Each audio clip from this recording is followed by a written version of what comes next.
सिंध जे निगरान वॾे वज़ीर जस्टिस रिटायर्ड मक़बूल बाक़र जी सदारत में एपिक्स कमेटी जो इजलास जारी आहे। इजलास में सूबाई वज़ीर brigadier retired Haris Nawaz, Umar Soomro, corps commander Karachi, IG Sindh ऐं ॻुझनि इदारनि जा अॻवान शरीक आहिनि।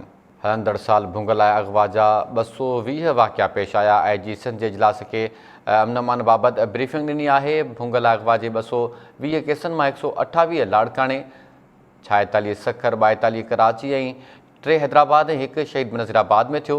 कराची जे 42 मुग़वी बाज़ियाब कराया विया, 3 ॼणा हैदराबाद मां बाज़ियाब कराया विया। IG सिंध जो इहो चवणु आहे। सखर मां 46 मुग़विन मां 41 ॼणा बाज़ियाब थिया। लाड़काणे मां 128 मां 121 ॼणा बाज़ियाब कराया विया आहिनि। इजलास में ब्रीफिंग ॾिनी वई त अहिड़ी रीति 220 मां हेल ताईं 210 ॼणा बाज़ियाब थिया। लॻभॻि 60 धाड़ेल आहिनि, बाक़ी क़बीलाई माण्हू आहिनि। 60 धाड़ेलनि जी लिस्ट ठाही वई आहे। ऑपरेशन में जिन खे टारगेट बणायो वेंदो। IG सिंध पारां इजलास खे ब्रीफिंग ॾिनी वई आहे। अहम ख़बर मां शेयर कयूं पिया। सिंध जे निगरान वॾे वज़ीर जस्टिस रिटायर्ड मक़बूल बाक़र जी सदारत में एपिक्स कमेटी जो 28हों इजलास थियो आहे। इजलास में सूबाई वज़ीर brigadier retired Haris Nawaz, Umar Soomro, corps commander Karachi ऐं IG सिंध ऐं ॻुझनि इदारनि जा अॻवान शरीक आहिनि। IG सिंध पारां इजलास खे अमन अमान बाबति ब्रीफिंग ॾिनी वई आहे। IG सिंध जो चवणु आहे त हलंदड़ साल भुंगल अगवा जा 220 वाक़िया पेश आया। भुंगल अगवा जे 220 केसनि मां 128 लाड़काणे, 46 सखर, 42 कराची, 3 हैदराबाद ऐं 1 शहीद नज़ीराबाद में थियो। तफ़सील मालूम कयूं था। दोदो चांडियो लाइन ते मौजूदु आहे। जी दोदो चांडियो, आगाह कजो, सिंध जे निगरान वॾे वज़ीर जस्टिस रिटायर्ड मक़बूल बाक़र जी सदारत में एपिक्स कमेटी जो 28हों इजलास थियो आहे। छा अपडेट्स आहिनि इजलास बाबति?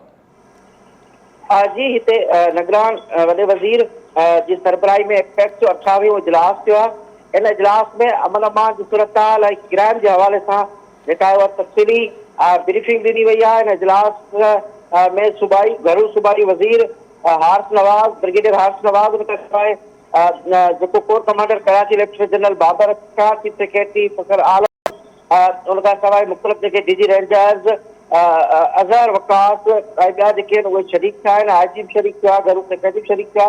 इजलास में अमन अमान जे हवाले सां IG जेका ब्रीफिंग ॾिनी आहे, उन दौरान हुनजो चवणु आहे त हिन साल दौरान भुंगल अगवा करण जा जेके आहिनि उहे 220 केस थिया।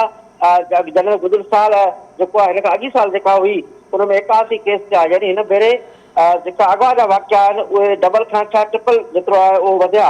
उन दौरान हुनजो चवणु त उन्हनि खे जेके 220 केस थिया अगवा जा, भुंगल अगवा जा, उनमें 128 केस सिर्फ़ु लाड़काणे डिवीज़न में थिया, 46 केस सखर डिवीज़न में थिया, 42 केस कराची डिवीज़न में थिया, 3 केस जेके आहिनि हैदराबाद डिवीज़न में थिया। जॾहिं बेनज़ीराबाद मां सिर्फ़ु हिकिड़ो माण्हू जेको आहे हिन साल दौरान अगवा थियो। कराची में जेके 42 जेके जगमाली हुआ उहे असां बाज़ाब कराया। हैदराबाद मां 3 जगमाली बाज़ाब कराया। सखर मां 46 बाज़ाब करायासीं। जॾहिं त सखर जे 46 मां असां 41 माण्हू जेके आहिनि उहे बाज़ाब कराया आहिनि। जॾहिं त मुंहिंजो चवणो त हिन वक़्तु ताईं 210 माण्हू जेके आहिनि बाज़ाब थी चुका आहिनि। बाक़ी जेके माण्हू आहिनि 10 माण्हू अञा ताईं धाड़ेलनि जे कब्ज़े में आहिनि। जिन जो 60 जेका IG ब्रीफिंग ॾिनी आहे जो कब्ज़े इख़्तिलाफ़ में हुनजो चवणो त 60 जेके आहिनि उहे धाड़ियल आहिनि जिन जो जेके सिर्फ़ु क़बाइली एरिया में तालुक रखनि था। उनजी लिस्ट ठाही वई आहे ऐं उन्हनि जे ख़िलाफ़ ऑपरेशन कयो पियो वञे।